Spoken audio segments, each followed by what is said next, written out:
A Tale of Werewolves, Alphas, and Fated Destinies, written by Olivia Stone. The morning they told Seraphina she was being sent away, she was in the castle library reading about medicinal plants that grew in the Northern Territories. Her favorite escape from the reality of being the princess nobody wanted, the daughter nobody claimed. The girl with silver hair so unusual that servants crossed themselves when she passed, and nobles whispered that her mother must have been cursed by dark magic to produce such an unnatural-looking child. She'd been curled up in the window seat overlooking the rose gardens, her long silver hair catching the early sunlight and turning it into something that looked like liquid moonlight, though she'd never thought of it as beautiful the way the poets might describe it, only as one more thing that marked her as different, as wrong, as the mistake her father had made when he'd taken her mother to his bed all those years ago. The book was old and leather-bound, its pages yellowed with age and filled with careful illustrations of herbs and roots and flowers that could heal wounds or ease pain or bring down fevers, and Seraphina had been tracing the drawing of wolfsbane with one pale finger, reading about how it was poison to werewolves but could be used in carefully measured doses to treat certain blood illnesses in humans, when she heard the sharp click of expensive shoes on marble floors. That meant someone important was approaching, someone who had the authority to walk loudly through the castle without fear of disturbing anyone who mattered. She'd looked up to find High Counselor Marcus standing in the doorway with that expression he always wore when he looked at her, the one that said he was calculating her worth and finding the sum disappointingly small. His thin lips pressed together in a line that was trying to be a smile, but came across more like a merchant who'd just realized he'd have to sell damaged goods at a loss and wasn't happy about it. "Princess Seraphina," he'd said,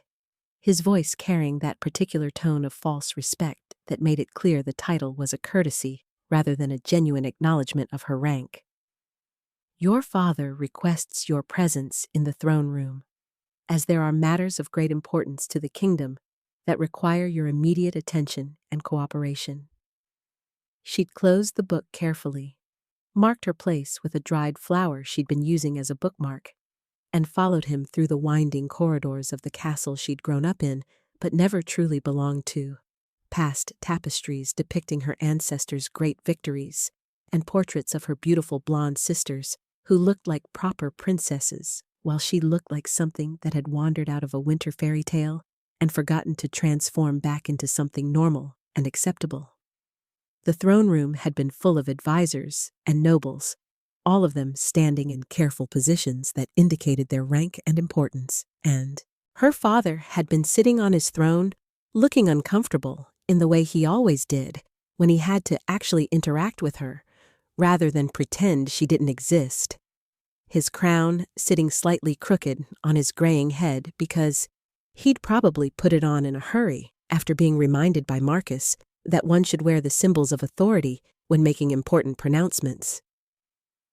Her sisters had been there too, Vivian and Rosalind, both of them dressed in silk gowns that complemented their golden hair and pink-cheeked complexions, both of them wearing expressions of barely concealed satisfaction that told Seraphina immediately that whatever was about to happen, they'd been involved in planning it, and they were very pleased with themselves for having found a solution to the problem of their embarrassing younger sister. "Seraphina," her father had begun, not quite meeting her eyes, looking instead at a point somewhere above her left shoulder, as if addressing someone slightly taller and more substantial than his disappointingly ethereal third daughter. "The kingdom has entered into an important treaty with the Wolf King of the Northern Territories, a peace accord that will benefit both our peoples and establish trade routes that will bring prosperity to all involved. And as part of this historic agreement, each of the 5 human kingdoms has agreed to send a noble daughter to the Wolf King's court so that he might choose a bride from among them and thus unite our peoples through the sacred bond of marriage." Seraphina had felt something cold settle in her stomach, a weight of understanding that pressed down on her chest and made it hard to breathe properly, because she'd known immediately what was coming next. Had seen it in the way Marcus was watching her with calculating eyes. Had read it in the smug expressions on her sisters' faces. Had understood it in the way her father still couldn't look at her directly. "Your sisters are far too valuable to the kingdom to be sent away," he'd continued, his voice taking on that defensive tone he used when he knew he was being cruel but wanted to justify it anyway. "As Vivian is betrothed to the Duke of Westmarch, and that alliance is crucial to our eastern borders, and Rosalind is being courted by 3 different princes, and we cannot afford to limit our options by committing her to a match that may or may not come to fruition. But you, dear daughter, have no such entanglements, no prospects waiting, no particular value to the kingdom beyond the title you were born with, and so it has been decided that you will represent the Moonvale Kingdom at the Wolf King's court, and you should consider yourself fortunate that we found a use for you at all, given your lack of conventional attributes and your concerning appearance that has made it impossible to arrange a suitable match within our own territories." She'd stood there in the middle of the throne room, surrounded by people who were supposed to be her family and her protectors, but who were instead looking at her like she was a problem they'd finally figured out how to solve. And she'd felt something inside her chest crack open just a little bit more. Another piece of the hope she'd been carefully nurturing, that maybe someday someone would want her. That maybe eventually she'd prove herself valuable enough to keep. Vivian had stepped forward then, her golden curls bouncing prettily as she moved, her blue eyes sparkling with malicious joy that she wasn't even trying to hide, because why should she hide it when everyone in the room agreed that Seraphina was getting exactly what she deserved? "You should be grateful, little sister," Vivian had said in that sweet voice she used when she wanted to sound kind but was actually delivering her cruelest blows. "Because honestly, what did you expect would become of you here, with that hair and that skin and those strange eyes that make you look like you've been touched by death itself? Did you really think some noble would overcome their revulsion and marry you out of love? Did you imagine that father would let you stay here forever, taking up space and resources and reminding everyone of whatever cursed creature he bedded to produce you?" Rosalind had laughed at that, a musical sound that might have been pretty if it hadn't been directed at humiliating her own sister, and she'd added her own contribution to Seraphina's public dismantling. "At least the Wolf King won't have seen you before you arrive, so you'll have a few moments before he realizes what a disappointment the Moonvale Kingdom has sent him, though I suppose it doesn't matter, since everyone knows he'll choose Princess Celeste from Goldenhaven, because she's beautiful and accomplished and everything a queen should be. So really, you'll just be there to make up the numbers and prove that we honored the treaty. And then you can come back here, and we can find some distant convent to send you to, where your appearance won't frighten the children or upset the nobles who have to look at you during state functions." Seraphina had wanted to argue, had wanted to defend herself, had wanted to scream at all of them that she'd never asked to be born looking the way she did, that she'd never asked for silver hair or pale skin or eyes the color of twilight, that she'd spent her entire life trying to be useful and kind and worthy of keeping, despite her unfortunate appearance. But she'd learned over 24 years that arguing only made things worse, that defending herself only gave them more ammunition, that the best thing she could do was accept whatever they decided and try to survive it with whatever dignity she could manage to scrape together. So she'd curtsied to her father, the gesture automatic after years of training in proper court behavior, even if she'd never been invited to actually participate in court functions the way her sisters were. And she'd said in a voice that she'd managed to keep, mostly steady despite the way her hands were shaking, "As you wish, Your Majesty. I will of course honor the kingdom's treaty obligations and represent the Moonvale family to the best of my limited abilities. And I thank you for finding a purpose for me when I know I have been a burden and a disappointment to you all." Her father had looked relieved that she wasn't going to make a scene, and Marcus had already been organizing the logistics of her departure, discussing travel arrangements and timeline, and what minimal resources they'd provide for her journey, because obviously they weren't going to waste good money and valuable supplies on the daughter who'd probably be sent home in disgrace within a week anyway. She'd been given 3 days to prepare, 3 days to pack her single trunk with the few possessions she owned,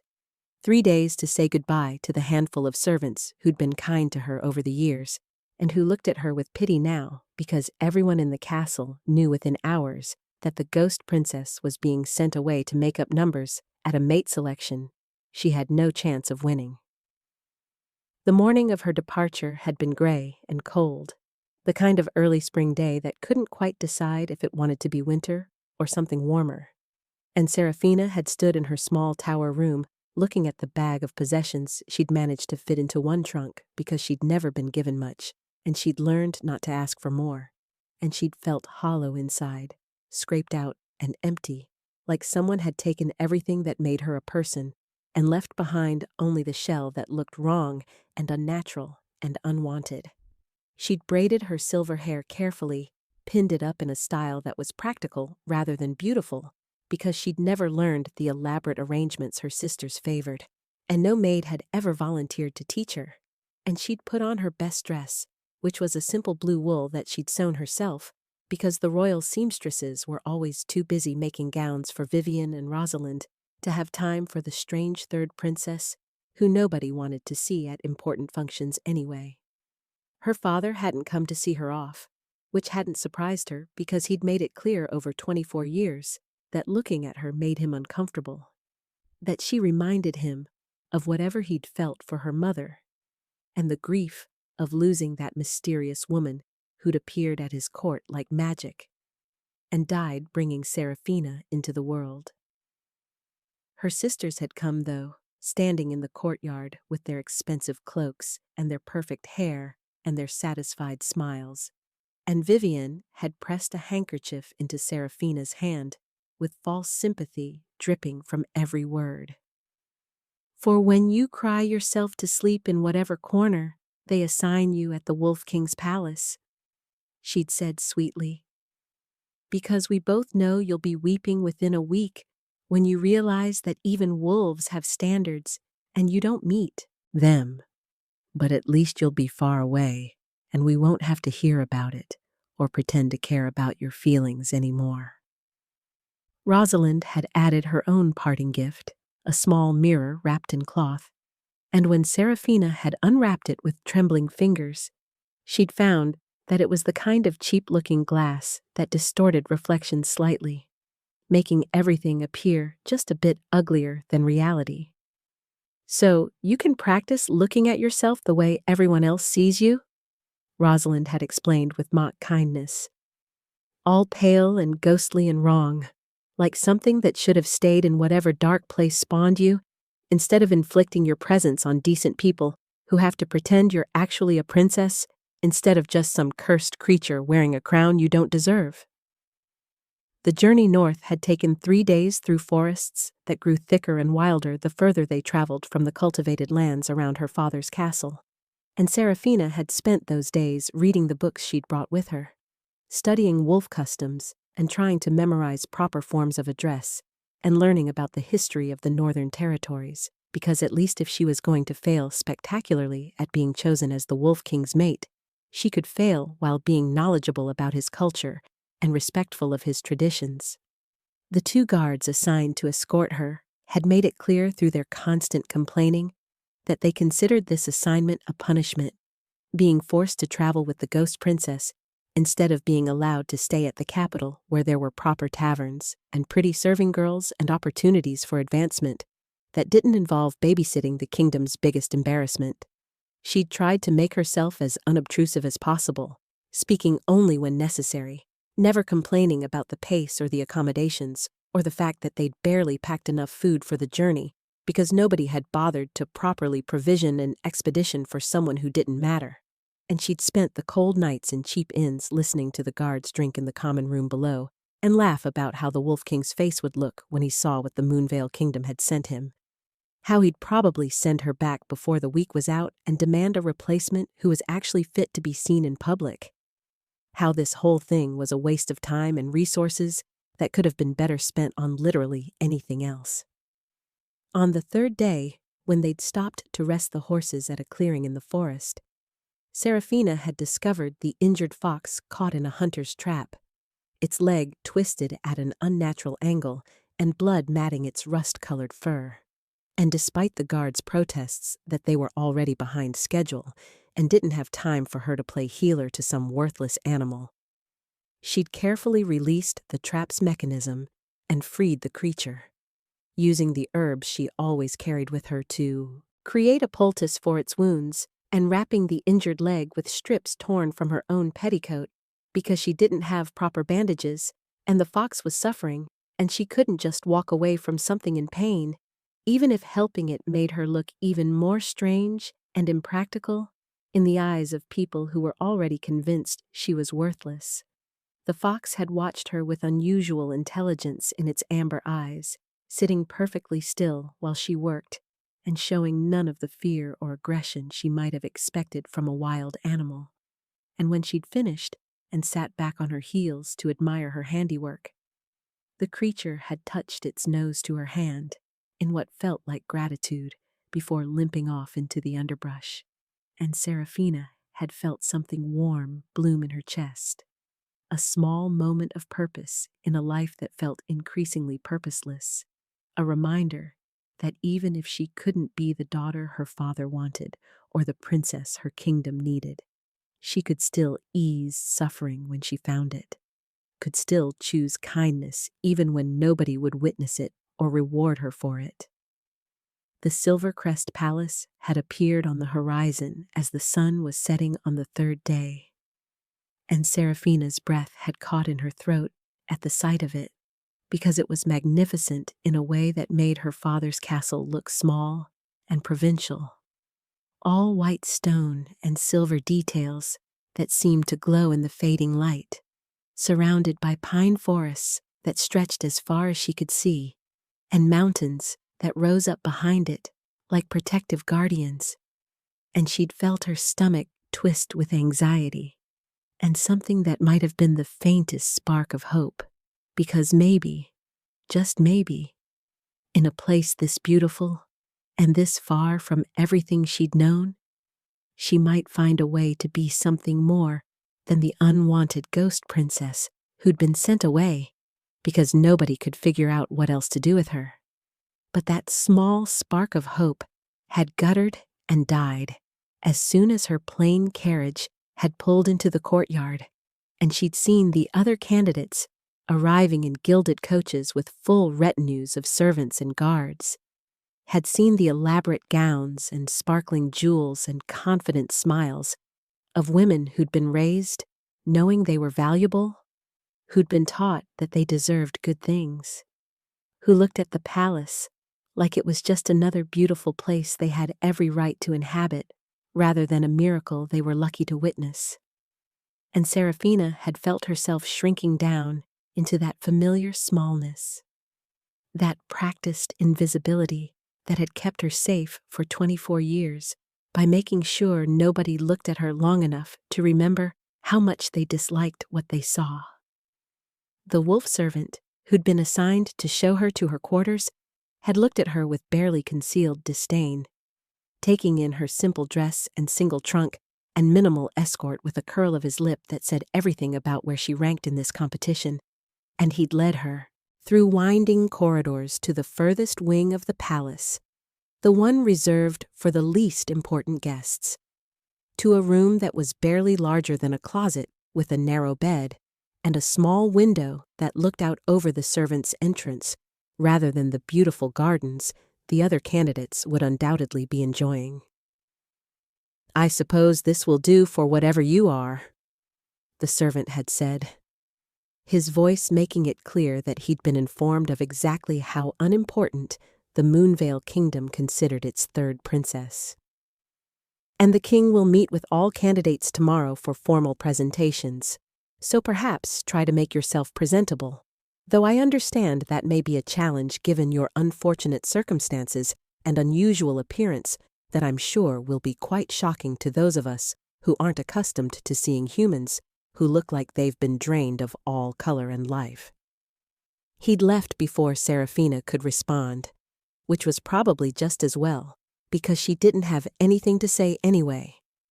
Didn't have any defense against the truth that she was here to fill a quota rather than compete seriously. That everyone from her own kingdom to this new one had already decided she was nothing worth noticing. And as she'd unpacked her single trunk in that tiny room with its view of nothing important,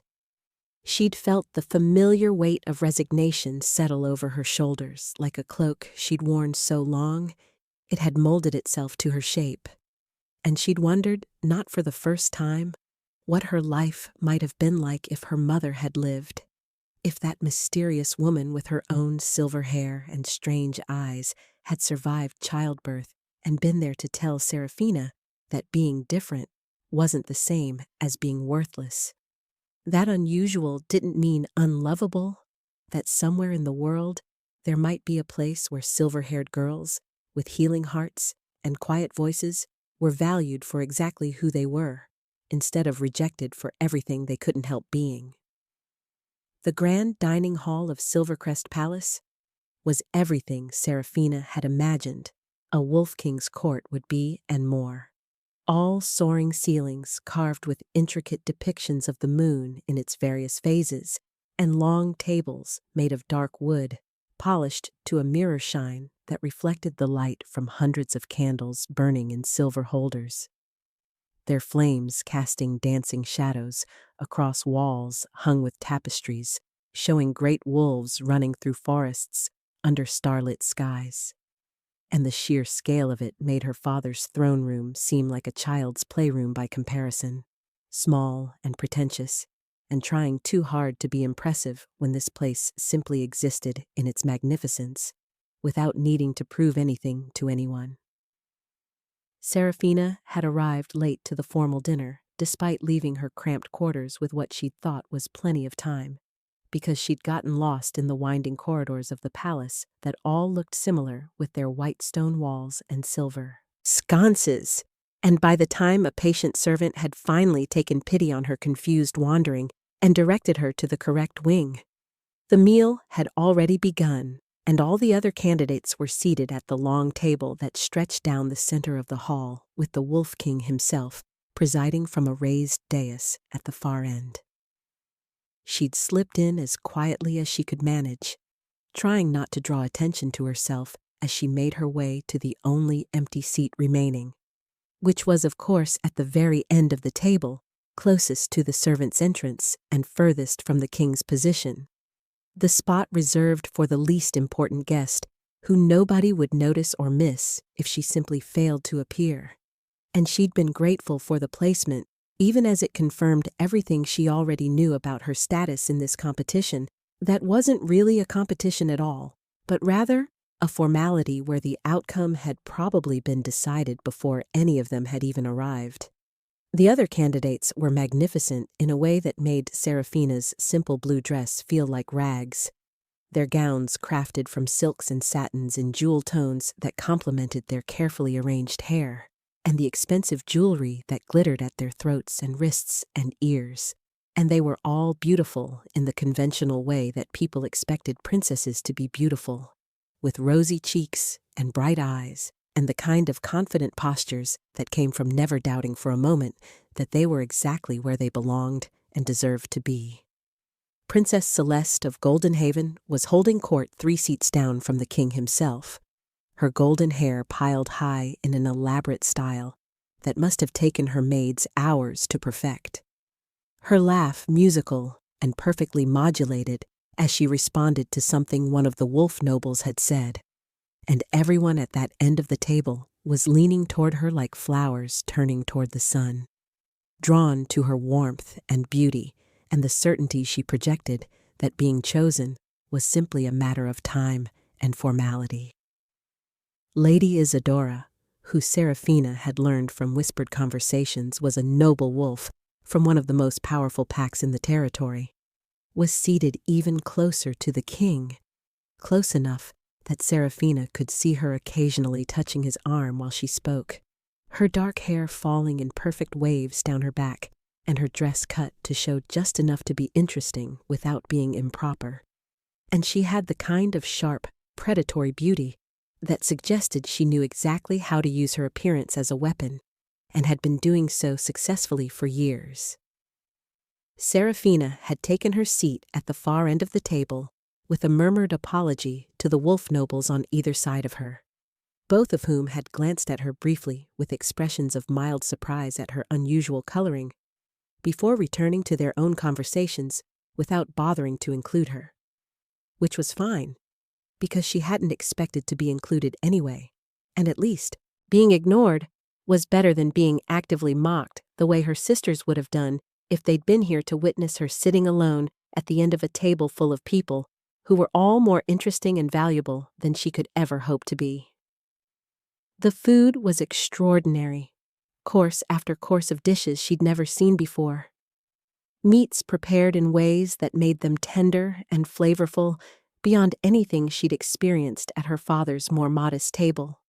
Vegetables roasted with herbs that filled the hall with mouth-watering scents. Breads still warm from the ovens and served with butter that melted into golden pools. And Serafina had tried to eat slowly and carefully,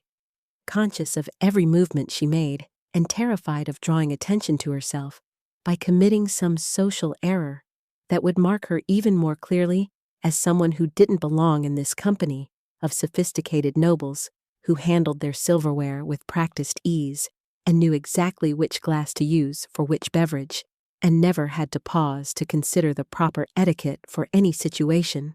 because such things had been drilled into them from birth in a way they clearly hadn't been drilled into the awkward third princess of a minor kingdom who'd spent most of her life being excluded from formal functions. She'd been working her way through a particularly delicious course of roasted venison with some kind of berry sauce that tasted like the forest itself, had been distilled into flavor, when a young servant girl had approached from behind, carrying a pitcher of wine, clearly nervous from the way her hands trembled slightly as she navigated between the seated nobles,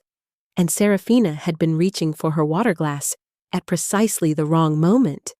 had shifted in her seat just as the servant girl stepped forward, and the collision had been gentle, but enough to upset the pitcher that was already overfull, sending deep red wine cascading down the front of Serafina's blue dress, in a spreading stain that looked like blood in the candlelight, and immediately drew the attention of everyone within visual range. The servant girl had gasped and stumbled backward, her face going pale with terror as she realized what she'd done and to whom, because even the lowest-ranking candidate was still royalty, and accidents that ruined royal clothing often resulted in punishments that could range from losing wages to losing positions, to far worse depending on the temperament of the noble who'd been inconvenienced. And Serafina had seen that fear flash across the young woman's face, and had immediately reached out to steady her with gentle hands, her own embarrassment about the ruined dress forgotten in the face of someone else's distress. "It's all right," Serafina had said quietly, keeping her voice low because she didn't want to make the situation worse by drawing more attention than it had already attracted. "Accidents happen, truly. The dress was old anyway, and the wine will probably wash out, or if it doesn't, then I needed an excuse to retire early from this dinner, where I'm clearly not needed or wanted. So really, you've done me a favor by giving me a graceful exit. And please don't worry or be frightened, because I promise you I'm not angry, and I would never report you to anyone or cause trouble for you over something so insignificant." The servant girl had looked at her with something like wonder in her eyes, clearly not having expected kindness from someone she'd just doused in wine, and she'd stammered out apologies anyway, while Serafina had helped her collect the pitcher and used her own napkin to mop up the worst of the spill, working together to minimize the damage while the nobles around them whispered and stared, and probably calculated exactly how pathetic it was that the ghost princess couldn't even get through a dinner without causing some kind of scene, even if the scene hadn't technically been her fault. What Serafina hadn't noticed in her focus on comforting the distressed servant was that the Wolf King himself had turned his attention down the length of the table at the commotion,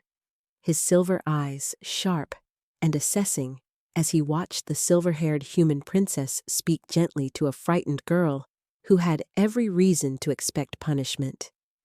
Had heard every word, despite the distance and the general noise of the dining hall.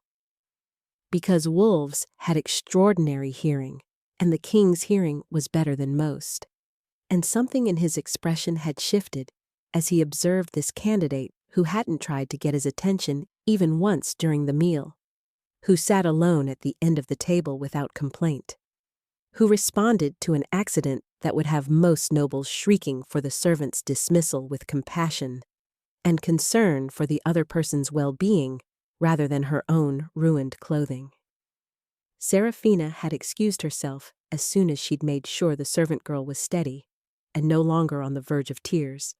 slipping out of the dining hall through the servant's entrance because it was closer to her seat than the main doors, and because she didn't want to walk the length of the table with wine staining her dress and everyone watching her retreat. And she'd made her way back through the confusing corridors to her tiny room where she'd stripped off the ruined dress and stood in her shift looking at the spreading wine stain and feeling the familiar weight of failure settling over her shoulders. Because, of course, she couldn't even manage a simple dinner without something going wrong. Couldn't even sit quietly without becoming the center of negative attention. Couldn't blend into the background the way she'd planned, because apparently the universe was determined to make sure everyone noticed her at her worst. She'd washed the dress as best she could in the basin of cold water that had been left in her room, scrubbing at the wine stain with the harsh soap that was all she'd been provided. And she'd hung it over the back of the single chair to dry, even though she knew the stain wouldn't come out entirely, and the dress would be marked forever with the evidence of tonight's humiliation. And then she'd sat on the narrow bed in her damp shift, with her silver hair falling loose around her shoulders, and let herself cry for just a few minutes. Quiet tears that she wiped away with the back of her hand, because she'd learned long ago that crying loudly only brought people who would mock her for her weakness. And after those few minutes of allowing herself to feel the accumulated weight of every rejection and dismissal and moment of being made to feel worthless, she'd taken a shaking breath and forced herself to stop, because tears never changed anything, and she still had to get through tomorrow's formal presentations, and however many more days she'd be required to stay here before the king made his inevitable choice of someone more suitable, and Seraphina could finally go home or to whatever convent her father decided to exile her to permanently. The palace gardens called to her the way they had on her first night, when the walls of her room had felt too close, and the silence had been too loud, with her own thoughts echoing in the small space. And Seraphina had pulled on her nightgown and wrapped herself in the thin cloak that was all she'd brought for outdoor wear, and slipped out into the cool night air that smelled of pine trees and something wilder that she couldn't quite identify, but that made her think of the deep forests where normal rules didn't apply and strange things were possible. The gardens were extensive, stretching out from the palace in carefully designed sections that gradually became wilder and more natural the further they got from the manicured areas near the main buildings. And Seraphina had followed a winding path lit by moonlight that was bright enough to see by now that her eyes had adjusted to the darkness, her bare feet silent on the stone walkway that eventually gave way to soft grass that felt like silk against her skin. She'd found a section that looked like it had been intended as a medicinal herb garden, but had been allowed to grow wild and untended, plants sprawling outside their designated beds and mixing together in chaotic profusion that probably drove the formal gardeners mad, but that Seraphina found beautiful in its disorder, and she'd knelt down among the herbs without thinking about her nightgown, or the dampness of the ground, or the fact that princesses probably weren't supposed to be crawling around gardens in the middle of the night. And she'd started organizing them with gentle hands, identifying each plant by touch and scent and the shape of its leaves in the moonlight, talking to them softly, the way she always did when she worked with growing things, because it helped her think and nobody was around to hear her and mock her for the strange habit. "You're chamomile, which means you belong over here with the other calming herbs," she'd murmured, carefully transplanting a sprawling plant to a better location where it would have more room to grow. "And your feverfew, which should be near the chamomile because they're often used together in teas for headaches and tension. And oh, you poor thing, you're being choked by these weeds that don't belong in a medicinal garden at all. Let me help you breathe." She'd been so absorbed in her work that she hadn't heard the approach of massive paws on soft grass, hadn't sensed the presence of something large and powerful moving through the shadows until a soft, chuffing sound directly behind her made her freeze with her hands still buried in the soil. Her heart suddenly hammering in her chest because she knew without looking that there was a wolf behind her, and wolves were predators, and she was alone in a dark garden, wearing nothing but a nightgown, with no weapon and no way to defend herself if the creature decided she looked like prey. She turned slowly, carefully, keeping her movements non-threatening even though her instincts were screaming at her to run. And she'd found herself staring into the silver eyes of the largest wolf she'd ever seen, its fur pure white that seemed to glow in the moonlight like it was made of starlight itself, its massive body radiating power and strength, and a kind of regal presence that made it clear this was no ordinary wolf, but something far more significant and dangerous. "You're beautiful," Serafina had heard herself say, the words coming out before her mind could catch up to her mouth and stop her from saying something so foolish to a predator that could kill her before she could even scream. "I've never seen a silver wolf before. I didn't know they existed outside of stories. You look like you stepped out of a legend about the first wolves who were blessed by the moon goddess herself." The wolf had moved closer with steps that were surprisingly quiet for something so large, and Serafina had remained very still, her heart still racing, but her fear gradually giving way to something else as she looked into those intelligent eyes and saw not aggression, but curiosity, not threat, but interest, and she'd found herself reaching out with one soil-stained hand to see if the creature would allow her to touch its fur, half expecting it to snap at her or pull away, but somehow knowing deep in her bones that it wouldn't, that this wolf had come here for a reason, and that reason wasn't to harm her. The silver fur had been softer than anything she'd ever touched, thick and warm and somehow comforting under her trembling fingers, and the wolf had allowed the contact without pulling away, had actually moved closer and lowered itself to the ground in a position that seemed almost like an invitation, and Serafina had felt something inside her chest loosen just slightly. Some tension she'd been carrying for so long she'd forgotten it was there, and she'd found herself sitting down beside the massive creature and continuing to stroke its fur while words spilled out of her mouth in a confession she would never have made to another person, but felt safe making to an animal that couldn't judge her, or repeat her words, or use her vulnerability against her. "I don't belong here," she'd whispered into the silver fur, her voice breaking slightly on the words, because saying them out loud made them more real somehow, more painful. "I don't belong anywhere. Really. I never have. My own father can barely stand to look at me because I remind him of my mother who died and left him alone, and my sisters hate me because I'm different and strange and not pretty like they are, and everyone at my home court treated me like I was cursed or dangerous or just generally something to be avoided. And I thought maybe coming here would be different. Maybe in a new place with new people, I could find a way to be valuable or useful, or at least not actively despised. But it's the same everywhere I go. People take one look at me and decide I'm not worth knowing, that I'm too pale or too strange or too something that they can't quite name, but that makes them uncomfortable. And I'm so tired of trying to prove I'm worth keeping when everyone seems determined to believe I'm not. The wolf had made a soft sound that might have been sympathy, or might have been nothing more than an animal noise that she was reading too much meaning into because she was desperate for any sign that someone or something in this world found her worthy of kindness,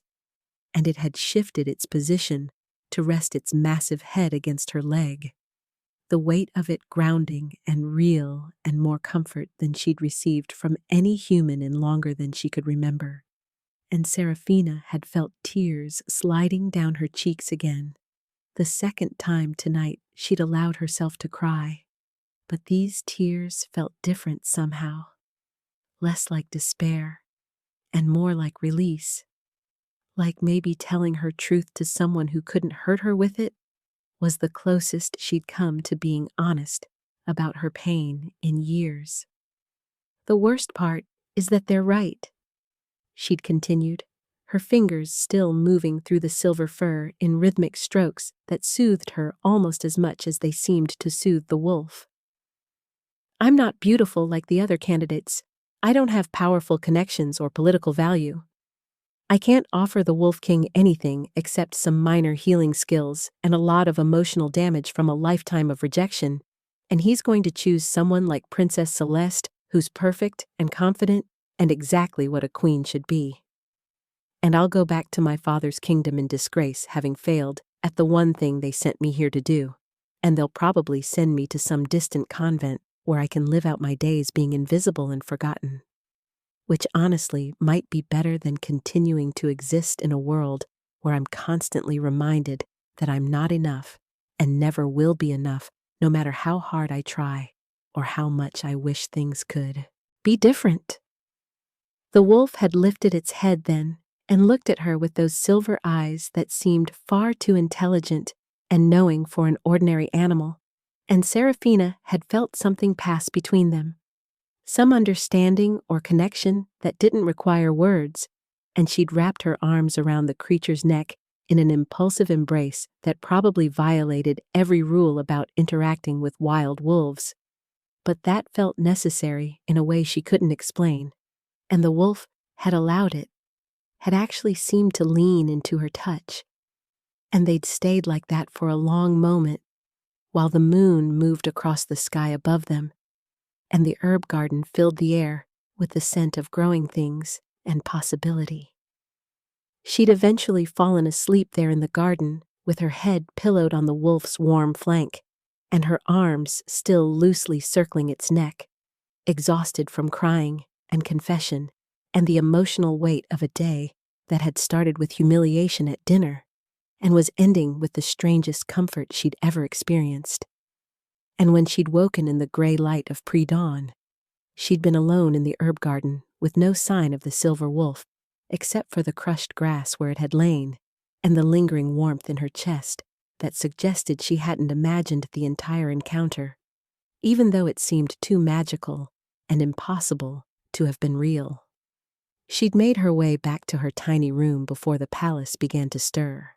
had washed her face and hands, and tried to make herself presentable for the formal presentations that were scheduled for that morning.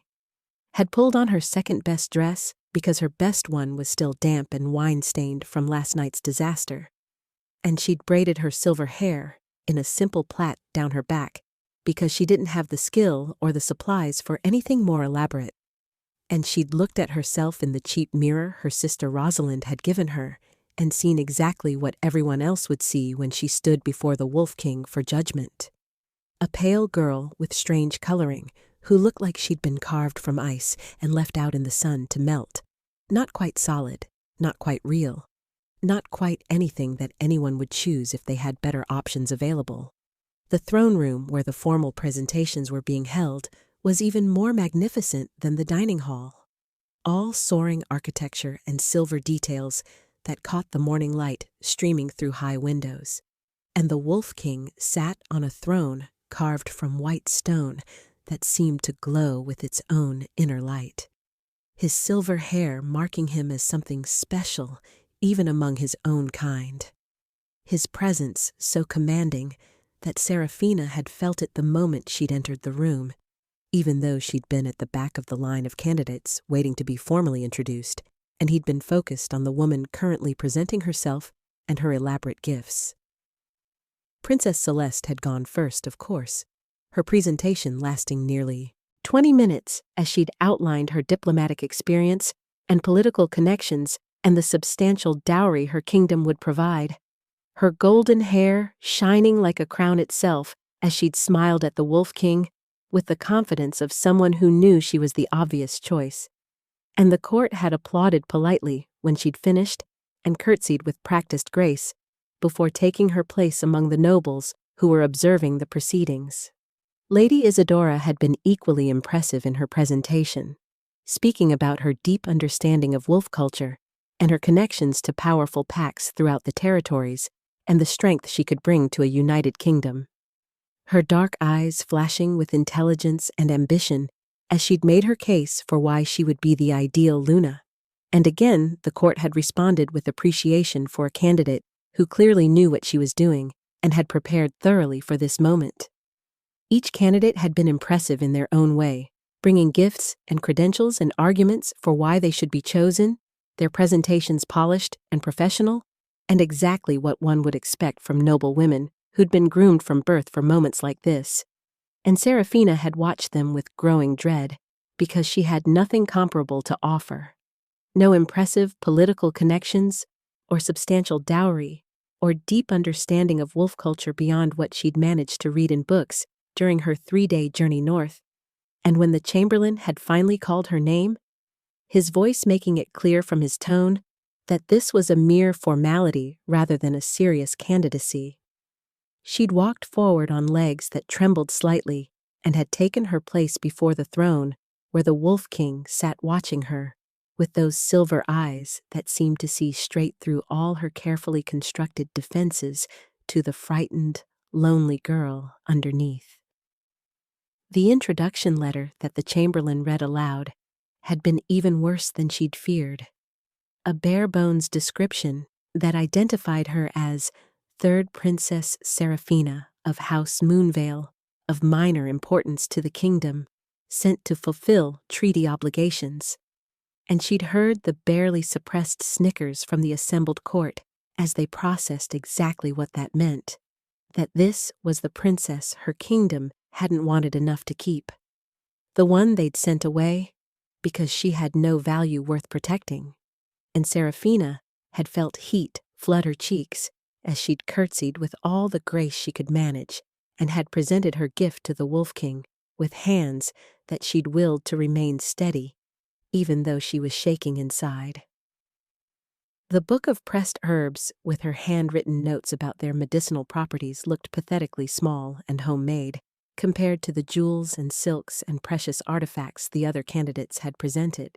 And Seraphina had seen Lady Isadora's mouth curve into a mocking smile at the sight of it, had heard someone in the back of the court make a comment about how charmingly rustic that had definitely been meant as an insult. But the Wolf King had stood from his throne and descended the steps to take the book from her hands himself, his fingers brushing against hers in a brief contact that had sent a shock of something electric racing up her arm. And he'd opened the book with careful hands and had begun examining the pressed specimens with what appeared to be genuine interest, asking her questions about preparation methods and healing properties and where certain plants could be found. And Seraphina had forgotten to be nervous in her enthusiasm for her subject, had started explaining about root systems and seasonal harvesting and combinations that worked synergistically, and she'd looked up to find him watching her face rather than the book.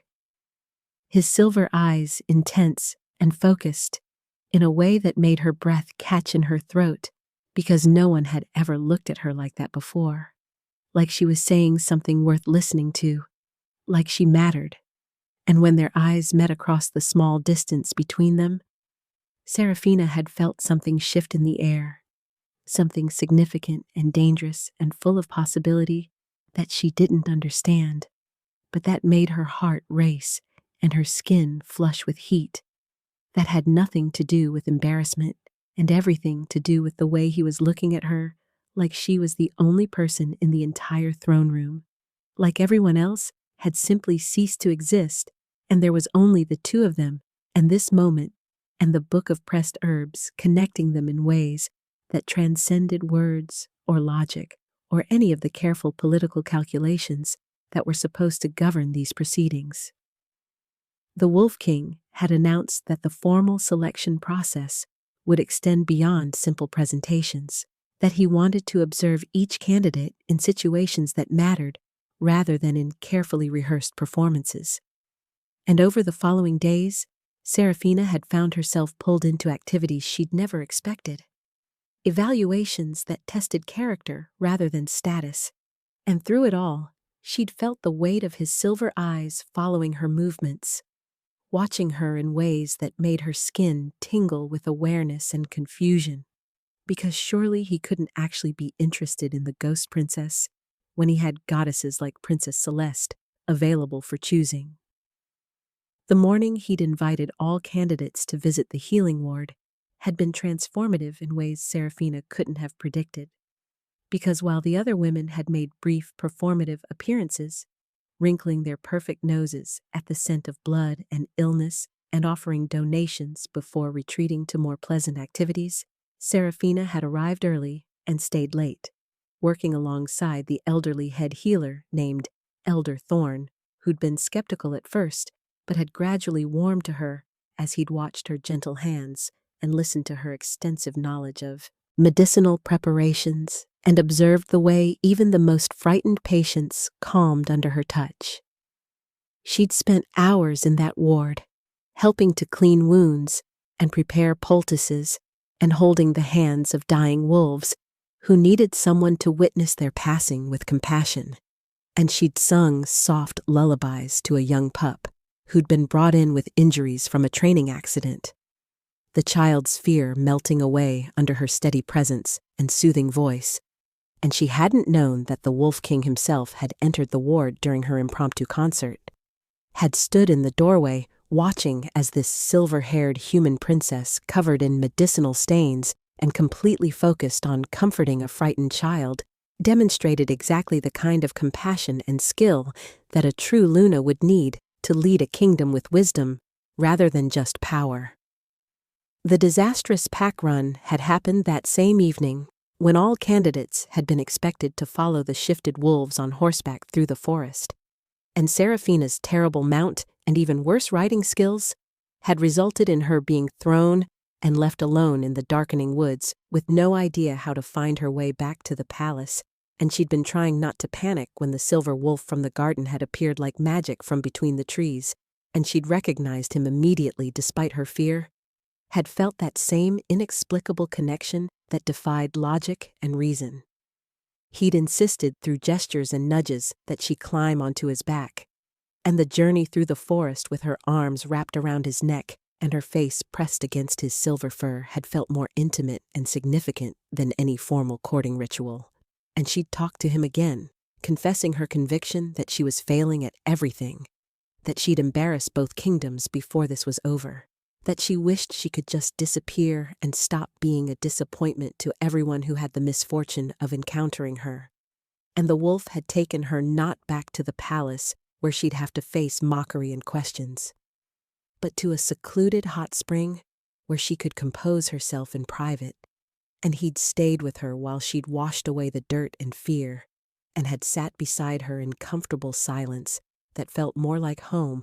than anywhere she'd ever actually lived. The private conversation in the Wolf King's study had shaken something loose in Serafina's carefully constructed walls, because he'd thanked her for her suggestion about the territorial dispute that she'd offered during a council meeting. A creative solution that had combined compassion with practicality in ways the traditional advisors had never considered. And when he'd asked her about her childhood and her reasons for coming to his court, she'd found herself telling him the truth instead of the diplomatic lies she'd prepared, had admitted that she was the expendable daughter sent away because no one could figure out what else to do with her, that she knew she had no real chance in this competition, but was trying not to embarrass her kingdom too badly before the inevitable rejection, and he'd looked at her with those intense silver eyes and had said something that had lodged itself in her chest like a physical weight, had asked her what if everyone who told her she was worthless had been wrong? What if they'd been blind to what was actually valuable about her?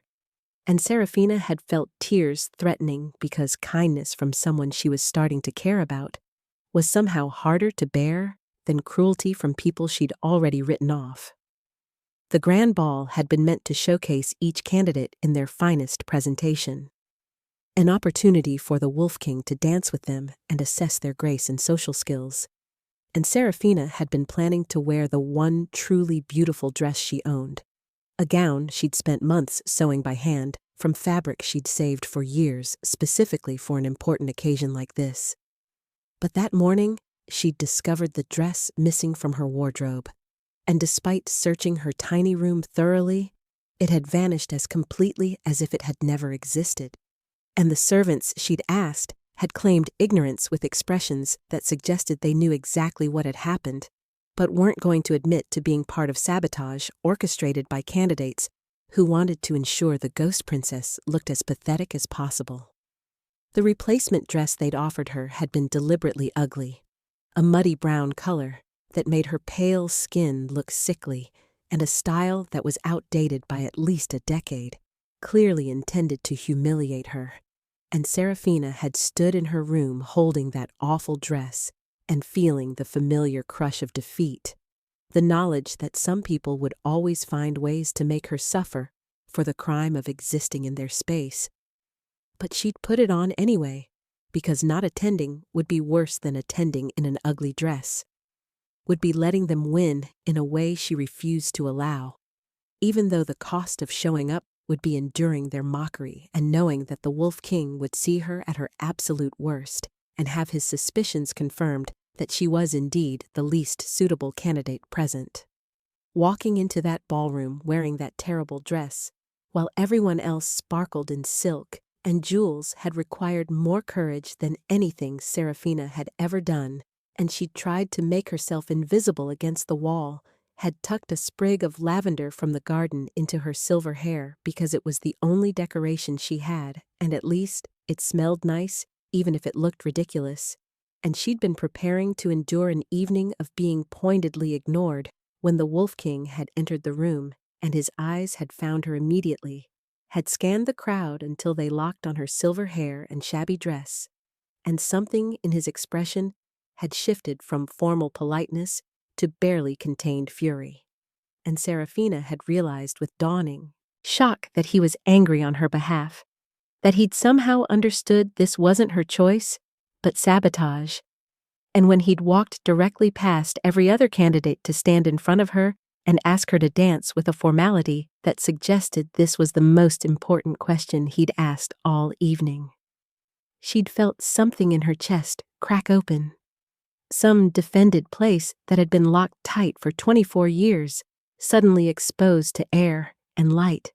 and the possibility that maybe someone could see value in her after all.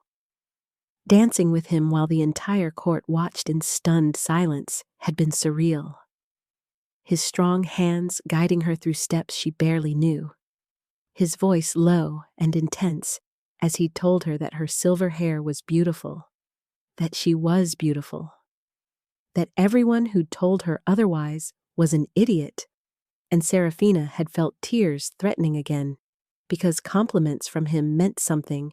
when compliments from others would have felt like mockery, and when he'd leaned close and whispered that she smelled like lavender and herb gardens in the forest at midnight, like someone he'd been waiting for his entire life. She'd felt dizzy with confusion and hope and terror all mixed together in a combination that made it hard to breathe properly. The confrontation with Lady Isadora had happened at the ball's midpoint, when the Wolf Noble had publicly accused Serafina of using dark magic to enchant the king, had called her a witch and pointed to her unnatural appearance as evidence of corruption, and Serafina had felt the familiar shame burning through her veins, the knowledge that her appearance would always be used against her no matter what she did or how hard she tried to prove she was harmless.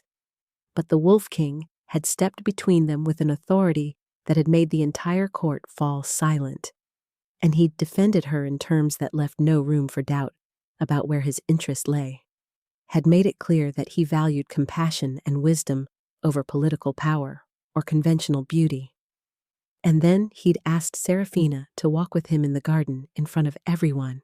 a public declaration of preference that had sent shockwaves through the assembled nobles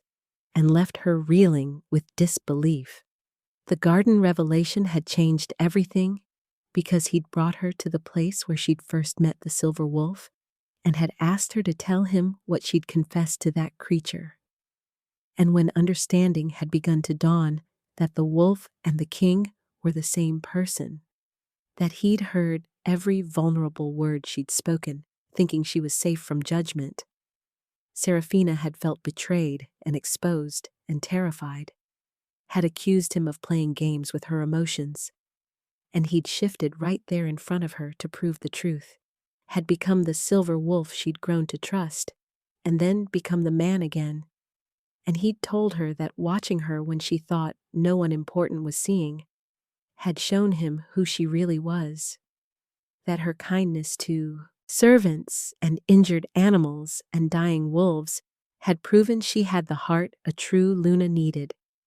And when he'd explained about silver wolves and ancient prophecies and her own hidden fey bloodline that marked her as someone meant to bridge worlds, Serafina had felt her entire understanding of herself shifting, reforming into a pattern she'd never imagined possible. She'd run from that conversation, overwhelmed and unable to process the idea that she might actually be chosen, that her differences might be exactly what made her valuable, and she'd spent a sleepless night packing her single trunk and writing a letter explaining that she was leaving before she could disappoint him, before she could prove inadequate to the role he seemed to think she could fill. But the morning had brought screams and alarm bells, and Serafina had learned that rogue wolves were attacking the palace grounds, specifically targeting the area where human candidates were housed, an assassination attempt meant to destroy the peace treaty by killing the noble women who'd come here in good faith. The logical thing would have been to run to safety with the other candidates, to let the trained warriors handle the threat while she protected herself the way any sensible person would. But when she'd heard the screams coming from the healing ward where children and injured patients were trapped with rogues circling closer, Serafina had felt her body moving before her mind could talk her out of it,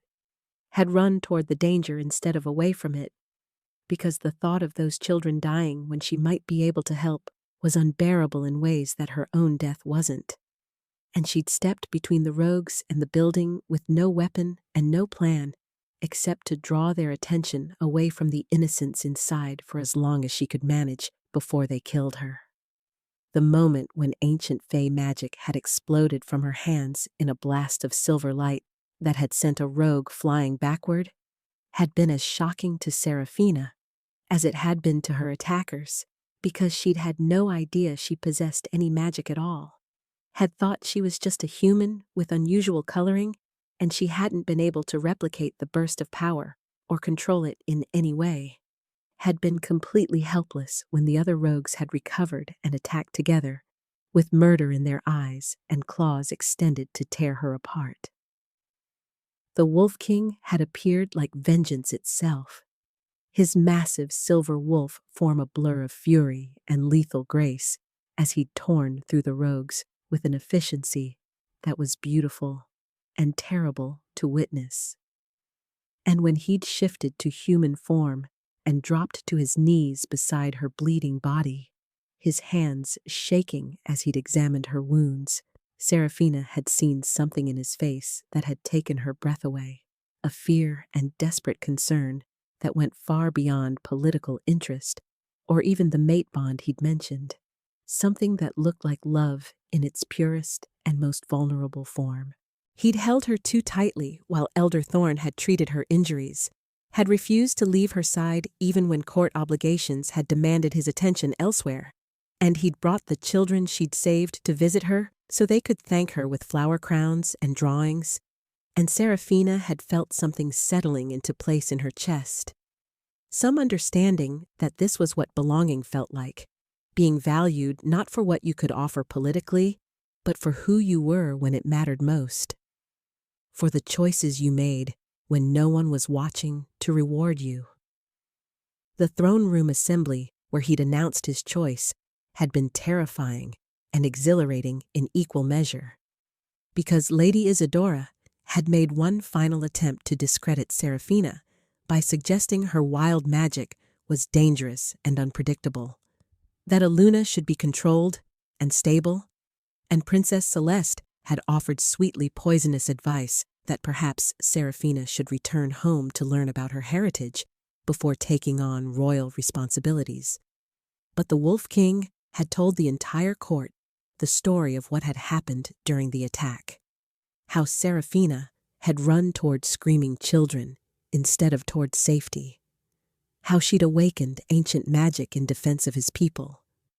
how she'd demonstrated exactly the kind of courage and compassion that a true Luna required. When he'd descended from his throne and knelt before her in front of everyone, taking her hand and asking her to be his mate in terms that made it clear the choice was genuinely hers to make, that he would respect her decision either way and wanted her to choose him not because of fate or prophecy, but because of who they were to each other. Serafina had felt the last of her defenses crumbling, had admitted that she was terrified and convinced she'd fail, and he'd told her that she'd already been more than enough, that she'd already proven herself in every way that mattered, and she'd said yes, with tears streaming down her face, and her voice shaking, but her heart absolutely certain that this was right, that choosing him and this impossible future was the bravest and truest thing she'd ever done. The mating ceremony under the full moon had been magical in ways that transcended description, because when his teeth had marked her neck and the mate bond had snapped into place permanently, something extraordinary had happened. Her silver fey magic and his blue alpha power intertwining in visible streams of light that had illuminated the entire sacred grove and confirmed for everyone watching that this was exactly what the ancient prophecy had foretold, that the silver-haired bridge between worlds had finally arrived to unite human and wolf and fey in ways that would change their entire world. Serafina had felt everything he felt through the completed bond, had experienced his overwhelming love and pride and absolute certainty that she was exactly right for him, and for the first time in her entire life, she'd felt completely and utterly wanted, not despite her differences, but because of them, not in spite of her gentle heart, but because it was exactly what he and his kingdom needed, and the wolves had howled in celebration, while she'd stood there in her silver dress with flowers in her hair and felt like she'd finally found her way home after 24 years of wandering lost and alone. The months that followed had transformed her from the invisible ghost princess into a Luna who was beloved by her people for her accessibility and kindness, who'd established healing programs that trained both human and wolf practitioners, who'd learned to control her fey magic with Elder Thorn's patient guidance and used it to protect and heal rather than just survive, and she'd become the bridge the prophecy had promised. Not through grand gestures, but through small daily acts of compassion that reminded everyone that different peoples could live together in harmony if they chose to see each other's humanity rather than their differences. When the letter had arrived from her father, full of false pride and requests that she return to bring honor to the Moonveil Kingdom, Serafina had written back with a firmness she'd never possessed before, had politely declined his attempts to claim credit for her success, and had made clear that her loyalty was to her new family now, to the man who'd seen her value when she couldn't see it herself, to the kingdom that had welcomed her when her own had cast her aside, and she'd felt nothing but relief when she'd sent that letter, because she no longer needed validation from people who'd never valued her, no longer required approval from a father who'd been too blind to recognize his own daughter's worth. The moment that had brought everything full circle had happened on a quiet night 6 months after their mating, when Seraphina had found herself unable to sleep and had returned to the herb garden where she'd first met the silver wolf, had sat in that same spot, and had been joined by Kieran in his wolf form. And they'd recreated that first meeting, but this time with full understanding of what it had meant. And she'd told him that she wished she could go back and tell that lost, lonely girl who'd thought her life was over, that she just hadn't found her place yet, that being different wasn't a curse, but a gift she hadn't learned to unwrap. And he'd shifted to human form and pulled her into his lap and told her that she'd given him everything he'd been waiting for: a partner who led with compassion, a mate who made him want to be better, a Luna who saw people's hearts and helped them see themselves. And Seraphina had realized that the rejection and isolation and pain of her first 24 years hadn't been punishment, but preparation, hadn't been evidence of her worthlessness, but rather the forging of a character strong enough and compassionate enough to lead a kingdom that desperately needed someone who understood what it meant to be different, to be dismissed, to be underestimated, and then to rise above all of it through sheer determination and in refusal to let cruelty turn her cruel in return. The young Omegas who came to her now seeking guidance, feeling cursed or different or unwanted, always left her presence standing taller and believing more firmly in their own value, because Seraphina told them her story without embellishment or false modesty, told them about being the ghost princess nobody wanted, about being sent away as an expendable treaty obligation, about standing in an ugly dress at a ball while everyone laughed, about choosing to save children when she could have saved herself. And she told them that sometimes the best things in life came from the moments when you thought everything had gone wrong, that sometimes you had to lose everything